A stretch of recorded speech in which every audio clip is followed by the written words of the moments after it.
Thanks everyone for joining us today on our panel. This is the panel that's entitled The Future of Cancer Research, Opportunities and Priorities. So a fairly broad scope there, which means we get to talk about anything we want. My name is Bob Tepper. I'm a partner at Third Rock Ventures, and I'm also on the advisory board for the Tufts Medical School. It's great to welcome everybody here today.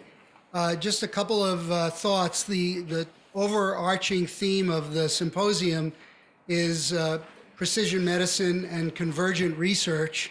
And we hope to tie in some of those themes in the discussion with the panelists today. I'll briefly introduce the panelists by their name and title, but then I will ask each of them just to spend a couple of minutes talking about what they do in cancer research. And then we've got a couple of questions to ask the panelists. And then after a period of time answering some of those questions, I'll start looking for hands, and then we'll open it up to everyone here. So on my left is Barbara Spalholz, who's chief of the Cancer Cell Biology branch in the Division of Cancer Biology at the National Cancer Institute. And to my immediate right is Bill Sellers, the former VP and Global Head of Oncology for the Novartis Institutes for Biomedical Research, and many of you have just heard Bill speak. Next to Bill is Clive Stanley, the Chief Scientific Officer of the Cancer Research Technology in the UK. And at the far right, Bill Phelps, who's the Vice President for Extramural Research at the American Cancer Society. So welcome to the panelists. Maybe I'll start with Barbara and just have you introduce yourself for a couple of minutes. I think you can hear me. Barbara Spalholz. I've been with NCI probably 30 years now, 10 years in the intramural program working on papillomaviruses, and 20 years or so in the extramural programs working on funding for all of you out there in the extramural community.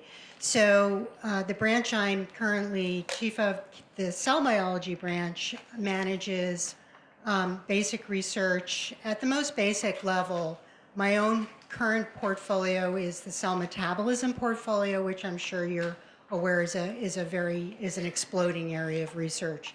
But I've handled most of those portfolios, and my group does everything from signal transduction all the way up to data repository or biospecimen repositories, the Chernobyl Tissue Bank.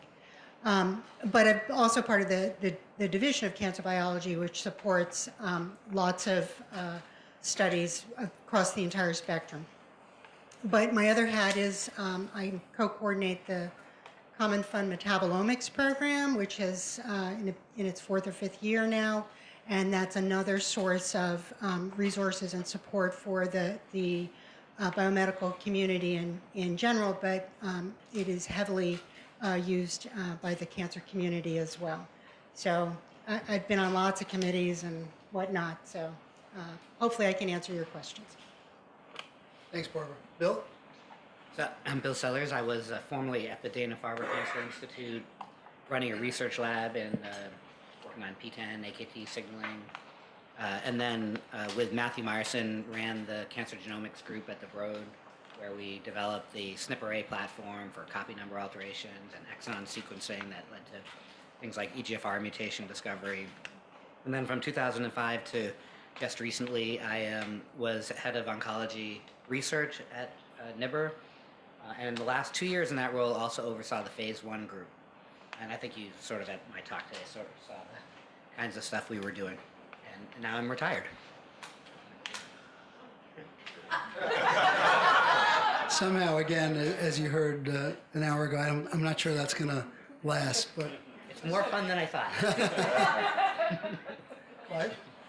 I'm Clive Stanley, Chief Scientific Officer for an organisation called Cancer Research Technology, which is part of Cancer Research UK, which you may be more familiar with. It's a funding organisation, obviously based in the United Kingdom. We fund about $500 million worth of research every year.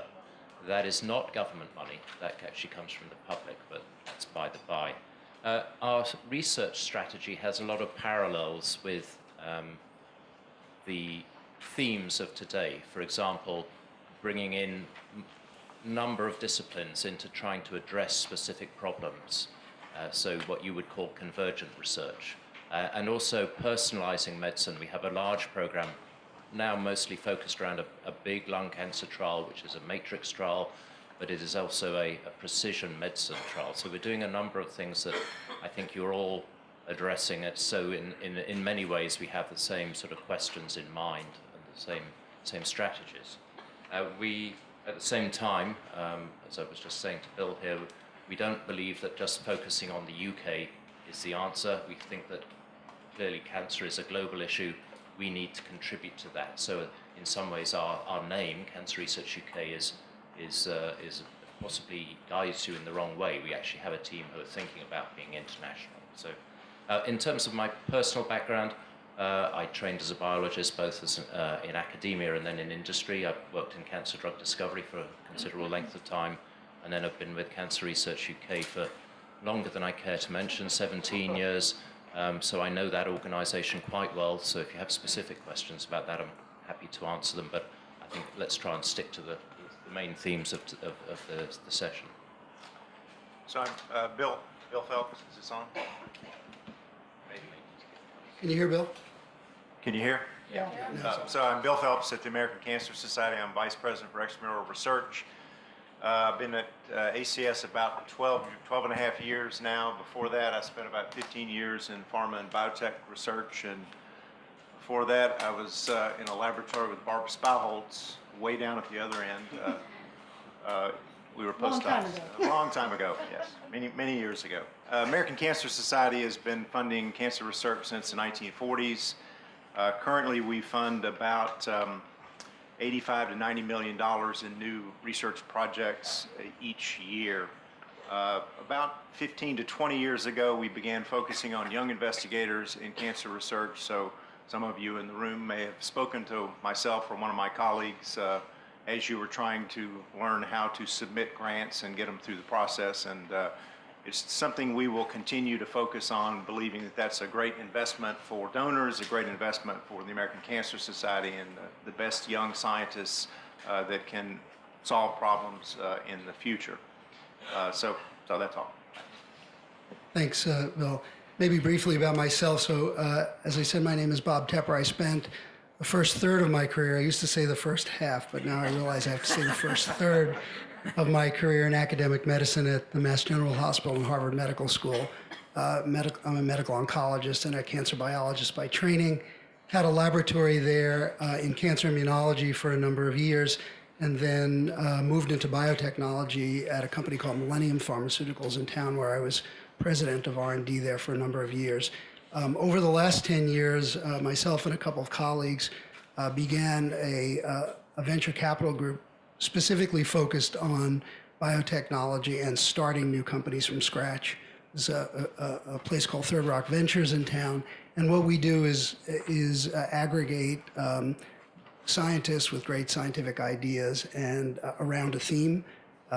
Cancer metabolism, for example, being a great theme, and try to bring in a convergent sort of way all the disciplines needed to really develop new drugs and hopefully molecules that can be studied in the clinic. So that's what I and my colleagues have been doing for the last 10 years. So really a spectrum all the way from academia into industry.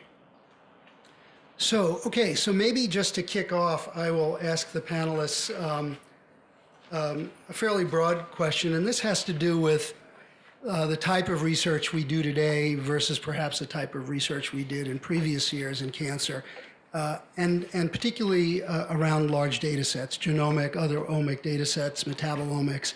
Would love to hear from the panelists, how important is this type of investigation for studying cancer, and how do you integrate that with the more traditional research around a specific theme? So maybe Bill, you've thought a lot about this, so I'll start with you and then maybe pass it over to Barbara. Well, so, I mean, in terms of the impact, I think for us, obviously I'm sort of a believer in this area, and the Novartis pipeline over the last 10 years was largely shaped by genomic efforts, first from the genetic point of view, but then more recently from screens like I talked about today, the shRNA screens. And I can tell you the impact you could see. PRMT5 was a project that arose from that. But what I didn't say is 3 projects stopped because we devalidated targets we were working on. And so for our pipeline now, the confidence we have in the targets, and because we've done that number of cell lines and we know the genetics, we know how they relate to human tumors, we know where we're going in the clinic with most of our small molecule drugs right from the beginning. But what's difficult is making the drug. And so I think this remains a challenge that's not satisfied by the genomics. I would say, so it's had this big impact on us on the drug discovery side. Further downstream, I'm not so sure. It's still, working its way through full development. And in clinical practice, I worry that, I'm not sure how many lung cancer patients actually get an ALK test, an EGFR test, and a RAS test, or a ROS or a RET. Because, for things we actually know where there are drugs on the market, does every patient actually who's eligible for an ALK inhibitor know that they do or don't have an ALK translocation? I'm not sure in clinical practice how penetrant this has been. And one area I wonder about is, are we focusing too much on trying to get the genome sequence for each patient versus getting the 5 things we know are important sequenced in each patient who comes to a doctor's office? So I think we might want to look in that downstream area. Yeah, it's interesting. You probably know that about 80 or 85%, I think, of, at least in this country, of oncology is practiced by community oncologists. And it's very confusing to the community oncologists what information should be aggregated and gathered and what is less relevant, to Bill's point. So providing guidance there, I think, will be very important. So the other discussions we used to have is, it's the world we live in. We make drugs that get marketed globally. So, the people in Argentina want to be able to do the test that you invent to give the drug to their patients too. So it's not just the US and Western Europe and Japan are certainly further advanced, but if you really want to affect global cancer, you need to have tests and diagnostics that apply globally and are cheap too. Barbara, comment perhaps on metabolomics or other areas that you're studying? Well, I guess perhaps from my basic and cell biology focus, I'm never going to question what we've gained from all of the genomic pipeline approaches. But what we're seeing, I think, from some of the metabolomic studies at the cell level is context and functionality is such a huge part that perhaps hasn't gained as much emphasis.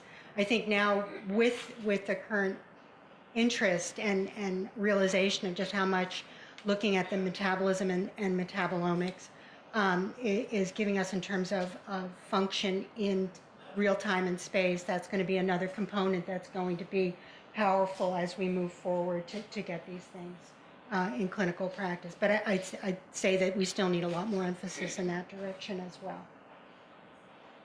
Other comments, or we can move on to another question? Perhaps I'd just say that in the UK, certainly we're working on a panel of genes that in the lung cancer setting, that I think that it's almost certainly true that the vast majority of the medical oncologists aren't getting this sort of information for their therapeutic approach. So that's something that I would echo Bill's comment. Just to say, though, Cancer Research UK certainly feels that omics is extremely important, but I think we feel that it has a part to play.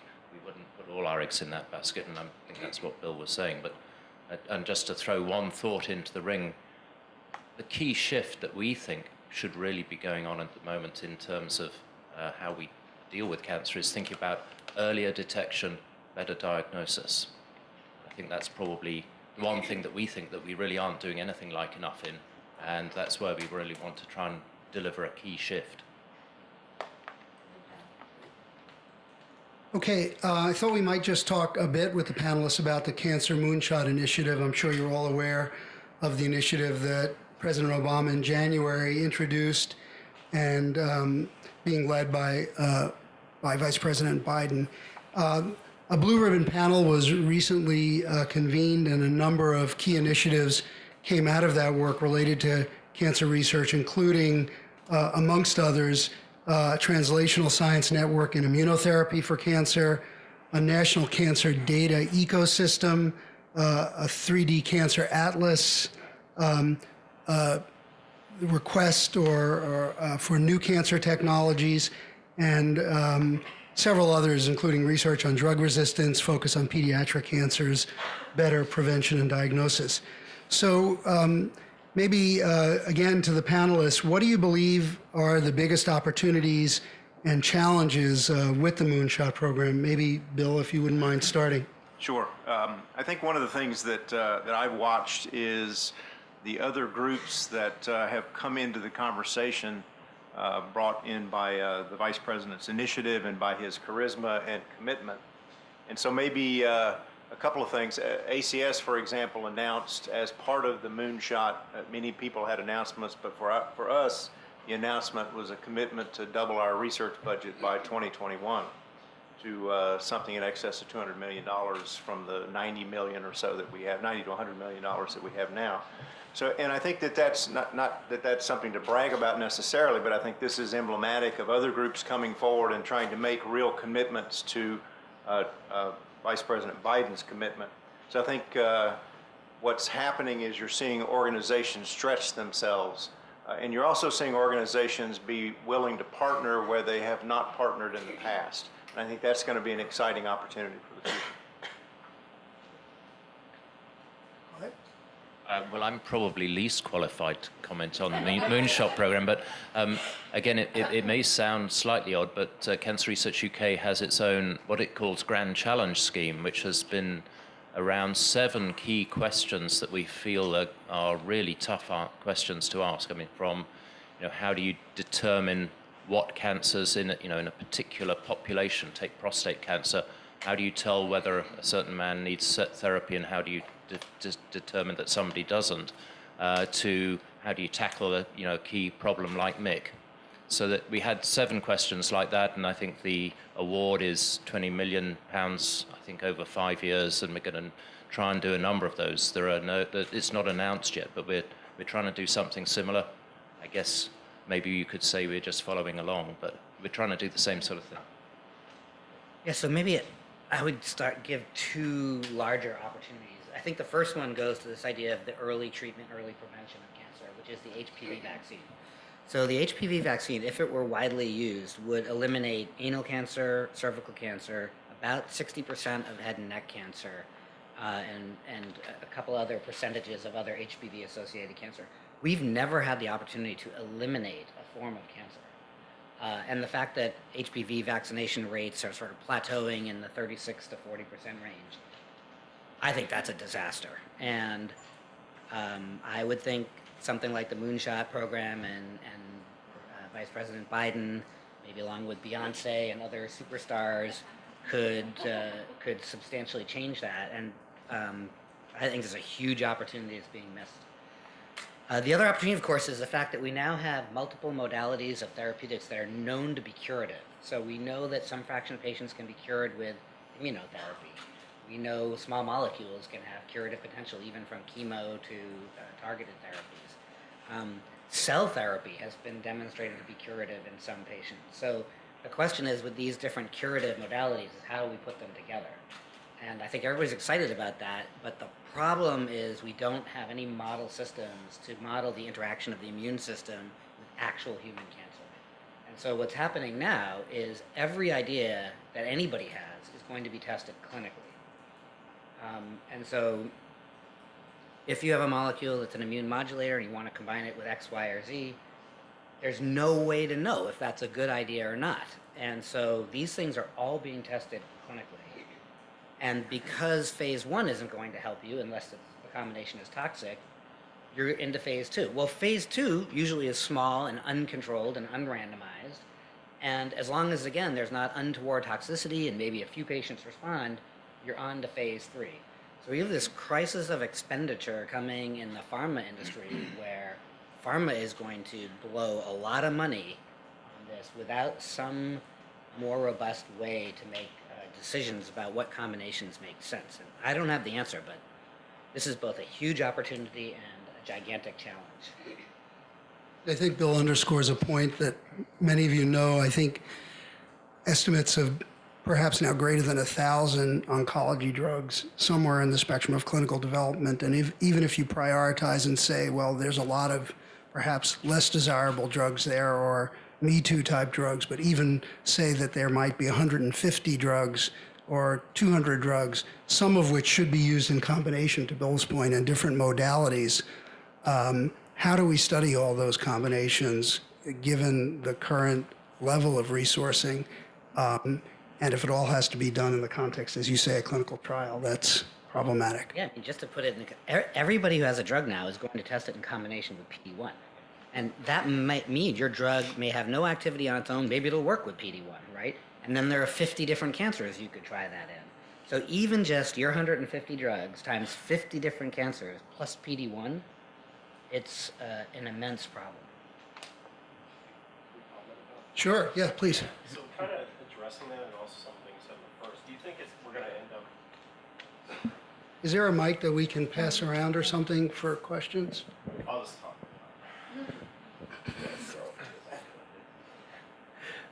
Kind of addressing what you just said and also what the first discussion topic was about is the idea of actually sequencing, whether it's biopsies of metastatic cancer or circulating tumor cells, and whether or not that's going to be 20 years from now, that is what we're going to do with patients, to find out if there is more than one drug target, and whether you think from an investment perspective or funding research perspective or from the perspective of a pharmaceutical company, if that's what's going to end up happening 20 years from now. If somebody's going to get a metastatic cancer of whatever type, and they're going to have a biopsy that gets, we'll say, whole exome sequence, as these things get cheaper and cheaper to do. And that's going to allow us to actually combine these like different drugs and target them, whether they have two targets that might work as opposed to just a single. And that could facilitate this. Well, I guess it could, but it's not going to help you very much on the immune side of the equation.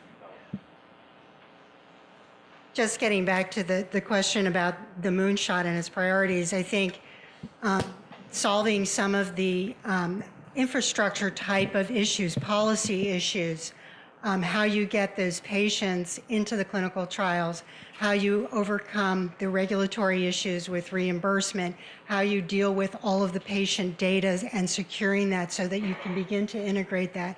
I think the Moonshot has highlighted some of those barriers that are impeding what we can do and what the science is going to allow us to do. And so that's actually where I see some of the attention in the Moonshot being able to facilitate being able to move these efforts forward. I mean, the other thing that could radically change the landscape, but no one would like what I'm about to say, I don't think, is if you decided that you didn't want incremental change. And I mean, we decided we are not going to accept or reimburse drugs that give 2%, 3%, 5%, either PFS or OS survival. The net effect of you might be able to get it approved but not reimbursed or not reimbursed at a high rate is that first, your trials would become much smaller because the magnitude of the effect has to be much larger.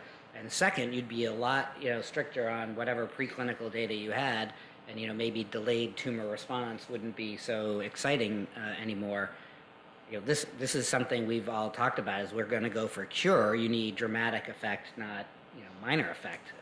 But as long as there's sort of a substantial financial reward for modest progression, then we'll keep running trials that are sort of designed to find incremental benefit. To some extent, that's what you already have in the UK with NICE, the National Institute of Clinical Excellence. If the drug is high priced and it's not going to deliver a substantial benefit, they won't let the NHS use it. And a lot of the pharma companies hate that, and I can understand why, because they've spent a lot of money getting there. But at the same time, the government says, well, it's just not going to make sense. So in some ways, we're already facing that. And as you know now, it's hard for the public to distinguish between true innovation and incrementalism with pharmaceuticals. And given the pricing pressure of pharmaceuticals, I think Bill and Clive's point is a very important one. How do we distinguish drugs that are going to make dramatic differences from patients and perhaps focus a lot more of the the healthcare dollars on those types of drugs and less on drugs that make a less meaningful difference. Very important point, very difficult one. Maybe just to be a little provocative, I want to just go back in history. I was not around in 1939, but in 1939, President Franklin Roosevelt received a letter from Albert Einstein. And based on that letter, I'm sure many of you know about that letter. If you haven't read it, it should be read. The United States launched the Manhattan Project. And this led to it was a major research and development effort. It caused widespread reorganization of workers in academic setting and industry setting, working together to produce the first nuclear weapon, something which we're not necessarily proud of today, but was a very goal-oriented effort to produce a scientific result. It began modestly, but it actually grew to more than 130,000 people, and it had a cost at that time of nearly $2 billion, which in today's dollars would be about $26 billion. The NCI budget in 2017 is projected to be just a little over $5 million.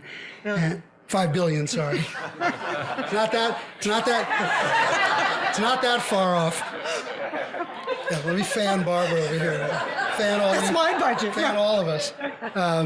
So 26 billion versus 5 billion, and the way we are organized to do goal-directed research is perhaps not ideal. Having said that, there's pluses and minuses of any large-scale efforts of this sort. But given that we should have a sense of urgency around cancer, I think we all do in this room, and many, many lives are lost to this disease, I would just like to ask the panelists, should we have a Manhattan Project for cancer? And should we the Moonshot is very nice, but should we be thinking about this problem in even a more significant way? And if you think we should, how do you think we should organize to do the best job? So maybe starting with Bill at the end. I guess the Manhattan Project had the advantage of having one one goal. And if you had a Manhattan Project in cancer, how many goals are there? There's 100 to 200 different types of cancer. If you're interested in prevention versus detection versus treatment versus quality of life, so is it 200 times 6? Is that how many goals you have? So I think the magnitude of comparing that to the Manhattan Project is maybe an unfortunate comparison because of the differential there. Certainly, the advantage as well was that with the Manhattan Project, you could focus the effort in a single goal and perhaps primarily in a couple of places. I don't know how you would do that in the United States or in the world where you have wonderful cancer centers scattered all over the country. So how would you organize them together? I think the advantage of the Moonshot program perhaps is that it's more driven by charisma and passion than it is by a top-down organization. And perhaps that's the way we have to work, is something that is driven by those characteristics rather than a governmental organization in and of itself. No offense, Barbara. I would also caution, having been at NCI for a while, there was a war on cancer, which was what, in the 70s? I was still quite young. And there's been a bit of, a negative about that. It's like, we had a war on cancer, we gave you a lot of money, and we're still dying of cancer. Now, death rates are going down, there's lots of good news, we've done a lot of progress, but at some level out to the taxpayers, people are still dying of cancer, and there was a war. So I'd be a little cautious about overselling what we can do with an infusion. I think the Moonshot goals, as I understand it, because we lived it for this past summer in NCI, they were trying to identify a discrete set of goals that could be accomplished with some infusion in a short period of time, but they didn't try to grapple with the entire problem. So can I just But, ask something but controversial? maybe, Why are we calling that a moonshot program? oh God, And can I? It's like about $1 billion, right? Yeah. So So it's 20% of the current NCI budget. It's We- like 1% of the total amount of money that's being spent in the world today trying to fight cancer. It's incremental still. so we didn't name it the No, Moonshot. yeah. And at one point we were told not to use that term, but then the vice president was using it. But this is my concern: know. is that we're giving the people the same impression Yeah. we gave with the war on cancer, that we're actually serious about it. You know, to Bob's point, I believe, and you can correct me if I'm wrong, that each year on the defense budget we spend more than has ever been spent in all of history on cancer research. Is that an accurate statement? I believe so. It's $600 billion a year It's on a lot. defense spending, right? So, you know, could we use more funding? Yes. Should it be, you know, directed like a Manhattan Project? I don't know about that. Question in the, yeah. Wait for the mic so that we'll be able to hear you. Want to raise your hand? Maybe introduce yourself when you ask your question. Yeah. Can you hear me? Yes. All right. Just a comment and then a question. Dr. Andy Evans, director of the Tufts Cancer Center. So I think Moonshot may be a hyperbole, but I think in meeting Vice President Biden a couple times, he doesn't see this as a problem or an issue that the government by themselves is going to solve. I think he's shot it out of a cannon, so to speak, for all of us to try to come to the table, meaning academia, the government, foundations, pharma, Third Rock, etc. And he set an audacious goal to really double everyone's effort, just like American Cancer Society. And I think it's up to all of us to do. Of course, it's not realistic for cure cancer in 5 years, but I think if you take it literal, I think not to take it literal. So it's just my comment about how at least we view it here. Obviously, I'm not taking it literally that they're going to cure cancer in 5 years. I'm worried about 5 years from now, the public saying, again, what happened? You had a moonshot and we still have cancer. That's, I understand. I think, part of it too is seeing his son die of brain cancer, just trying to do what he can to rally all forces, to break down barriers, etc. On a totally different topic, I had a question just from this esteemed panel, and whether generic or specific, just as a Tufts health science campus, one that I would arguably say is smaller than our friends in town, but one that is very focused and nimble and has very strong basic scientists, very good clinicians, clinical trials, but not as deep of a bench. I don't think we can be everything to everyone. Would you have any recommendations for, in these next 5 years or this year, what to focus on within cancer research? And I know that's a big question, but should it be combinations, immunotherapy, diagnostics, et cetera? What would you recommend for us? So we can start submitting grants tomorrow.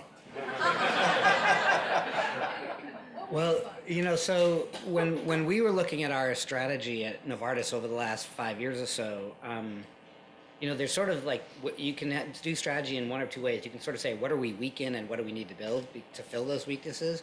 Or you can say, what are we already strong in and uniquely positioned in and build on that? So right now, everybody wants to do immuno-oncology, and the Farber thinks they're behind on immuno-oncology because Glenn Dranoff left, and they're trying to recruit, big names in immuno-oncology. And, there's like a battle to get those people now.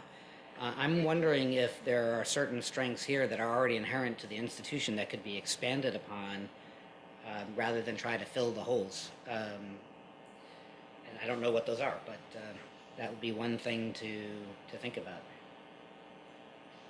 Stapled peptides, maybe. Or stapled loops.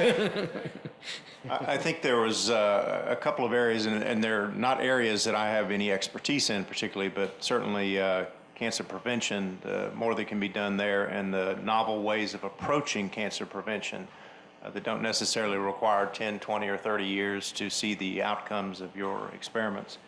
Another, was walking in and walked by the nutrition building, and it reminded me that that's certainly one of the areas that we have wanted to see more applications in. I have to duck when I say that. But just the general area of looking at how nutrition affects either cancer incidence or, in fact, nutrition, how it might be affecting cancer treatment, certainly quality of life beyond cancer treatment. So I think that's another area that we've talked about a bit of where we would like to see more, more work being done. Yeah, maybe just a comment on cancer prevention as well. As you know, this has been a very difficult area to get the pharmaceutical companies interested in because, again, of the obvious, there is not necessarily an immediate patient population that you can address, and the length of time it would take potentially to fully vet those approaches. So I would just underscore the importance of that. If you think about it, if cancer, as it still is a disease of aging, if you could shift that curve 10 years or 15 years to the right, that's a very, very significant reduction in cancer in the population. And scientifically, what's emerging, as you all know, some of Ben Ebert's studies over at Harvard, where we know a certain significant percentage of the population is accumulating lesions that may, in the aggregate, lead to cancers. We're being able to start to map those. So even on a very mechanistic level, we're starting to be able to track cancer before it develops clinically. Again, I think there's a lot of wealth in that area to be studied, and certainly would have a great impact on the population. Yes. Mike? Oh, there it goes. Inula Laika Clement. I'm the pediatric oncologist here and part of the Moonshot. One of the founding members of the Moonshot 2020 is pediatric oncology here at Tufts.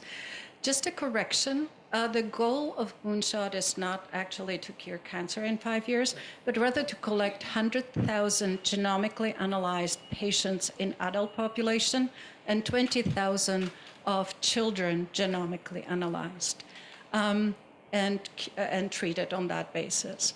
And then collect the data, create the infrastructure, just like Dr. Spalholz had mentioned, and share and bring to the table all the different parts of cancer treatment, which are pretty disparate. There is very little collaboration. I have a question to Clive Stanley, though that was just a comment. So many people work on panels, gene panels, which do not necessarily reflect the goal of sort of precision medicine per se, which is to discover unknown either oncological or activation events in that particular cancer. So if you do cancer-specific or cancer type-specific genomic panels, you will never discover those unexpected mutations, such as ALK in lung cancer, because ALK used to be limited to neuroblastoma. Can you comment on whole genome sequencing and how much more informative it would be and how important it is to incorporate other omics?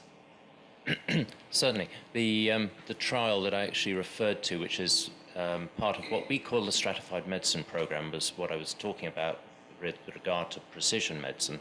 But in fact, at the same time, Cancer Research UK is investing I think it's another £10 million in a trial called TracerX, which is to actually study lung cancer patients over time, recording their treatment outcomes, and that is whole exome sequencing. So I agree, the precision medicine trial is really around drugs that are actually known to target specific mutations. That's what we already know. So the option taken, which was probably to some extent financial, was to do a panel of genes. But the TracerX study is really around whole exome temporal study allied to treatment outcomes. So that is more of a discovery type trial. So I think we would agree both are important. Any other questions? Yeah. I think I don't need a microphone. My name is Bernd Jansen. I'm a private consultant for biotech companies, and my question to the panel is, isn't there already a huge amount of data available, like, a huge real estate of cancer-related data, whether it's genomic data or from tissue banks? And the problem is that it's not accessible, it's not on a common platform, and very fragmented. So what do you think about this problem? Does it exist? And what would be the ways to resolve it? Anybody want to take that one? Well, Barbara, well, the chimed in first. problem, the problem certainly exists. It's huge. That's part of the NIH's big data to knowledge enterprise. But there are lots of it. So you've highlighted all of the current problems. They're fragmented. We also have issues of patient security information. We have, ownership of the data issues. So those are all things that I think people are struggling to overcome. I know from our own, my own involvement with metabolomics data, which hasn't even been included in most of these discussions. We also have platform issues. I don't know that anybody's come up with a solution to it yet. I know there are lots of people working on it, but I don't know that there are any solutions yet. I think it's important to figure out what you want to discover out of aggregated data like that. And if it's to discover the mutational landscape of cancer as it exists today, I don't think you need aggregated data to do that. Right now, we're already down at the sort of tail of the mutational curve. So if we discover a 0.01% mutation frequency in some tumor, it's not going to move the needle. If it's to discover the treatment effect in the context of various genetic alterations, that could be a worthy goal. Often we can't even do that for things like blood pressure medications. And so I still wonder there whether the better source of data is clinical actual trial data. And maybe those could be annotated better. But sometimes I wonder about, you spend that gigantic effort and then you find out you didn't discover anything new, right? So I think it's important to outline those questions first. And I believe part of the Moonshot is this pooling of clinical data from a variety of sources. So I think there'll at least be, some attempt to, and that'll actually be an interesting experiment to see how that goes. It's the Genomic Data Commons that was Right. pulled into the Cancer Moonshot. And I think primarily they're focused on pre-existing NCI data to try to normalize and clean that up into a usable format to answer the question. I think there was a question, front row? Yeah.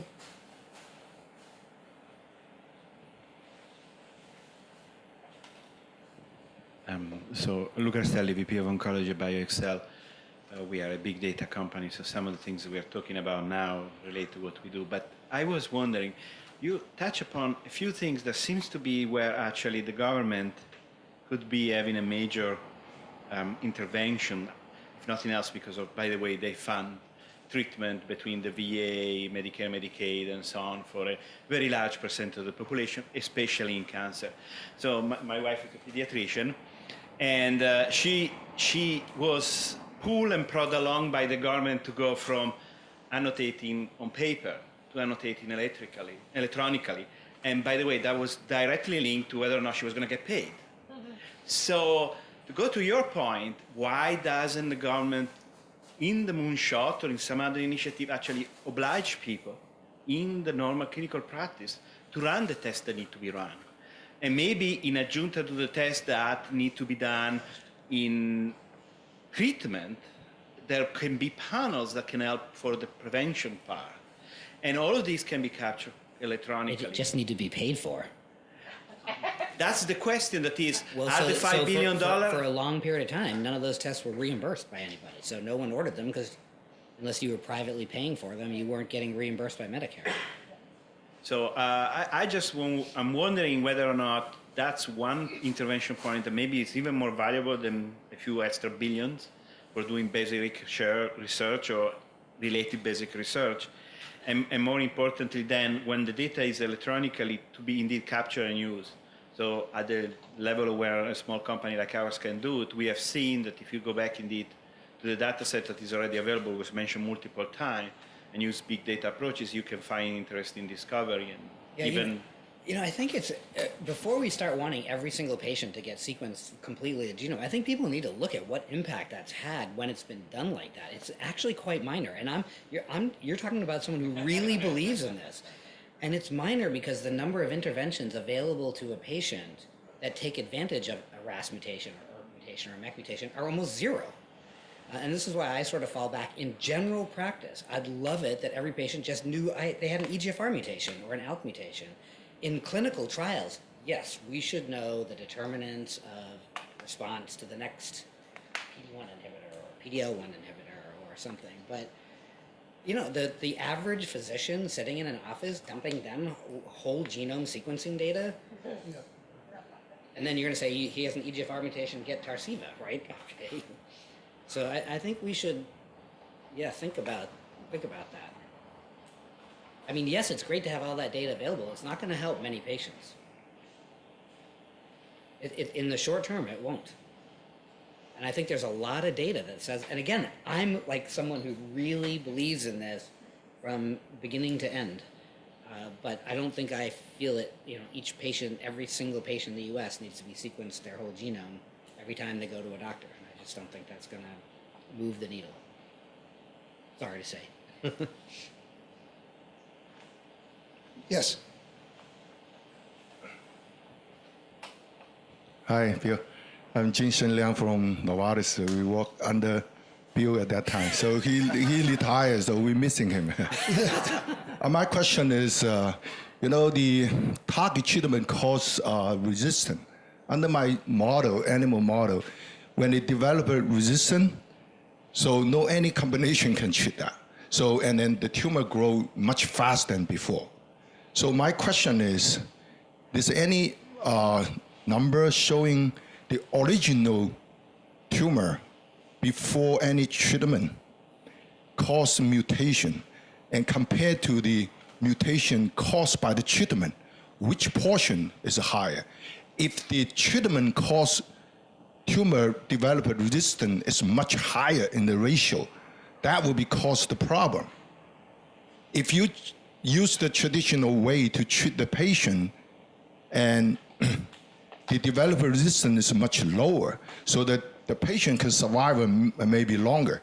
If you, for the treatment cause resistance, so the mortality will be higher even because the ratio much higher. So I want your comment. Go ahead. Well, there's one good example. I think you have to distinguish sort of selecting resistant patients by one mechanism versus inducing a worse genomic instability that really creates multi-drug resistance, for example.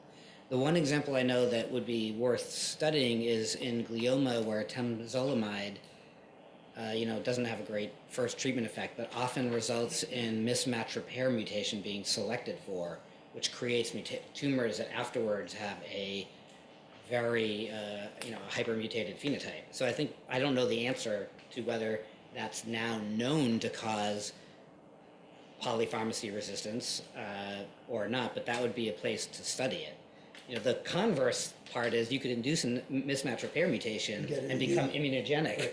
Right. So there are people who are thinking about let's make the tumor more mutant. Yeah, I think it's a great point. The correlation with mutation load and response to immune treatments is going to be interesting in that regard. We're also beginning to learn about the mutations, the resistance that will, the resistance phenotype that will happen after immunotherapy. And obviously things like MHC mutations in interferon gamma signaling pathways, those are all going to rear their heads. So immune therapies, despite the fact that they can cause dramatic remissions, will not solve the resistance problem. There will be a different set of resistance mechanisms. But to your point, maybe some of these resistance mechanisms are deleterious, but of course maybe they can be exploited as well.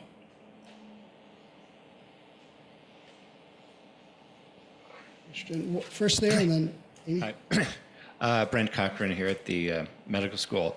While I appreciate the concern about the incrementalism in the drug discovery, I think it's also often the case that even though a particular drug may have, on average, a relatively mild effect, there's very often a tail of patients that survive out much longer, and those patients can be very informative. I think most recognizably in the case of the EGFR mutant. So I think there is a possibility of throwing out a baby with the bathwater with not. Well, I guess most following notably this. in that case would be to only reimburse for the patients who have Yeah. benefit. That's number one. Or two, identify, like EGFR mutations, the marker that identifies the patients who benefit.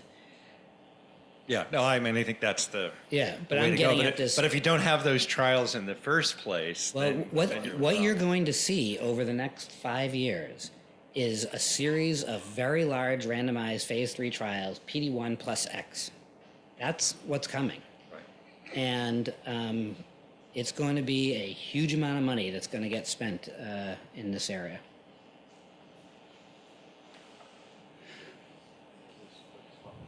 Amy? Here comes the mic. Oh, okay. So I want to get back to a point about science infrastructure, research infrastructure, the team science versus smaller labs. So I think most everyone in the room knows that much of the American science is built on the R01s and the smaller labs. So there's advantages and disadvantages. One is you have the advantage, you have the creativity of the individual investigators. The disadvantages is the resources.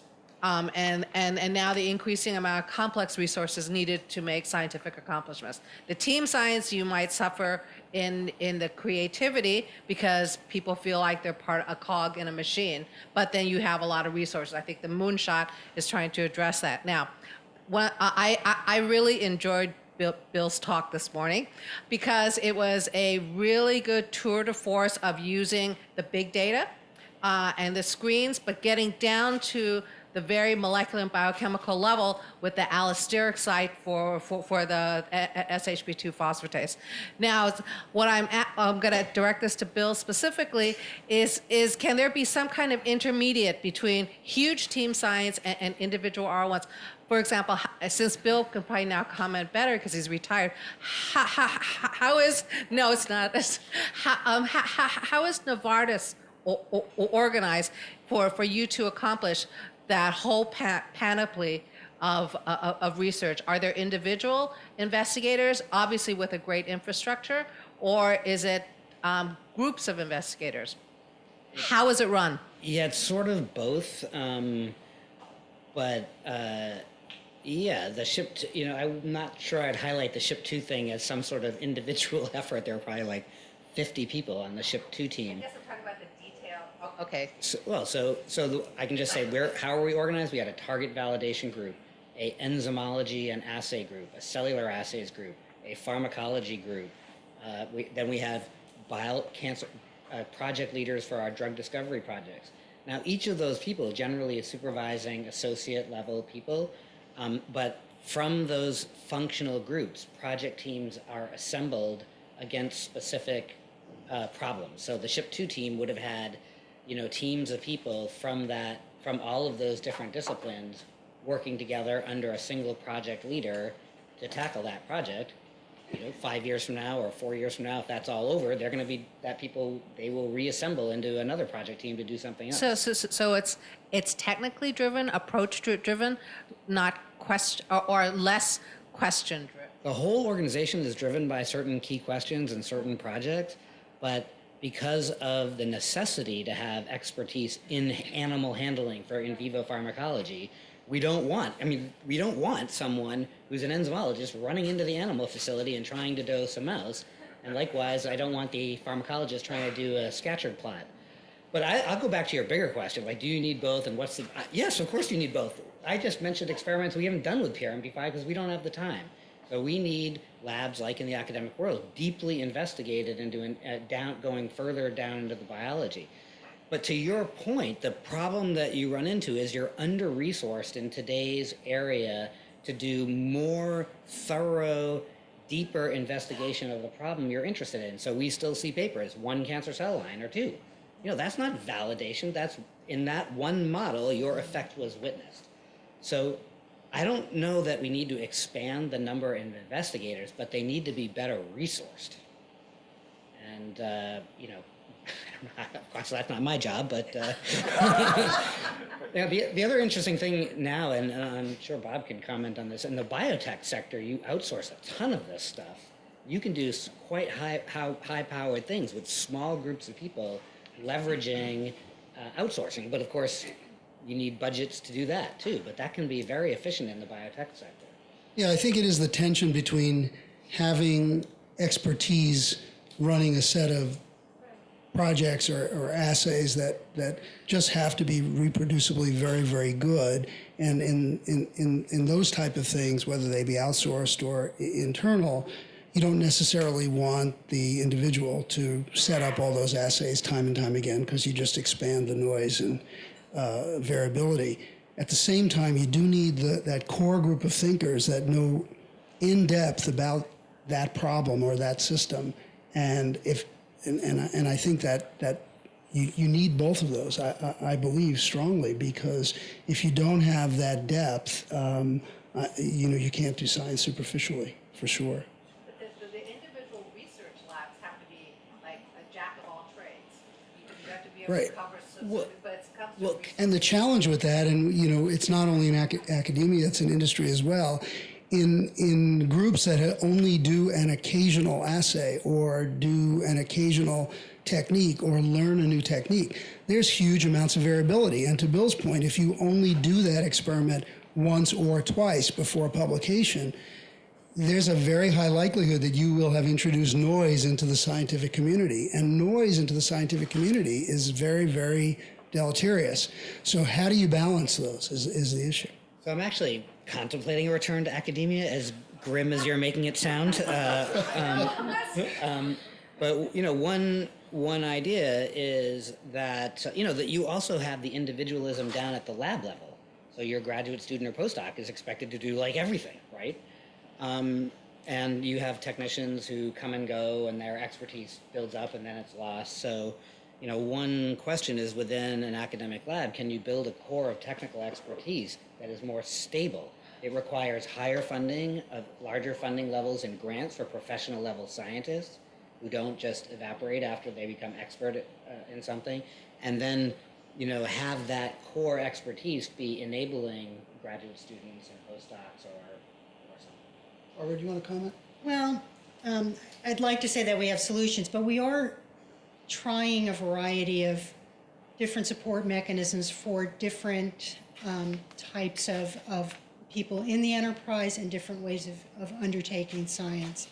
And of course, we're limited what we can do by our budgets. But we have in NCI tried a couple of things over the last couple of years to get more stable funding so that people can perhaps develop the teams they need. So most of you are probably familiar with our OIA award, which is now in its third year of being solicited, which is the goal is to give longer term stable support for investigators, 7 years, 600,000, with the idea that perhaps they wouldn't have to spend all their time rewriting new grants and be able to get a stable group together.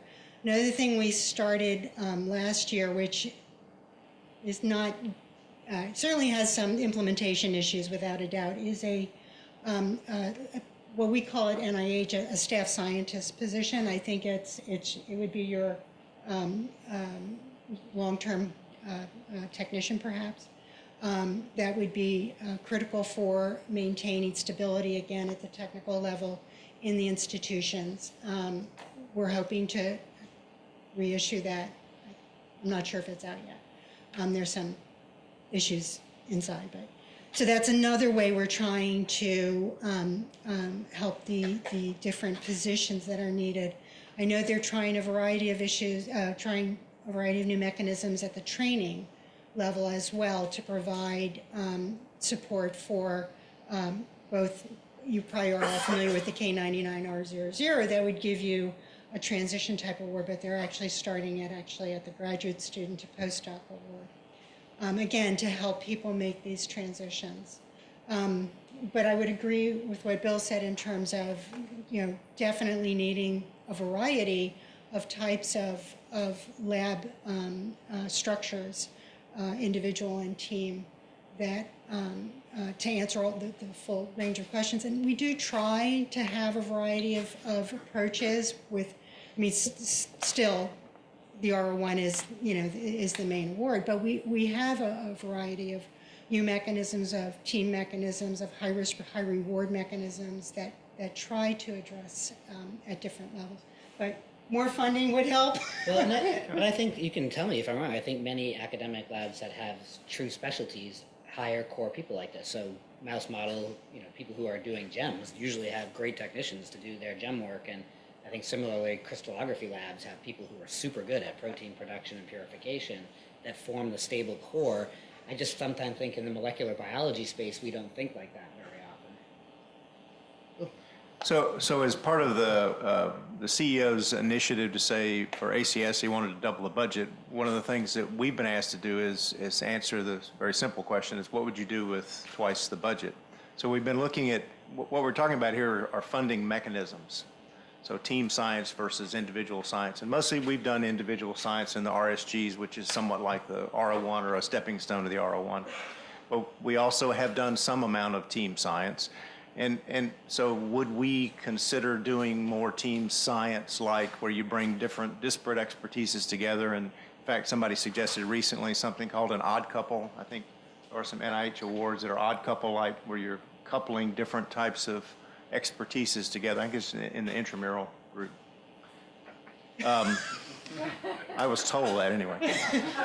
Maybe they lied to me. Yeah, but one of the things we run across every time when we start talking about this is that one of the challenges, or I should ask, isn't one of the challenges that the academic reward system is set up for individual science. So if we start making lots of team collaborative odd couple awards, do we run up against a challenge where we're actually disadvantaging the young investigator or even the mid-career investigator because of the reward system?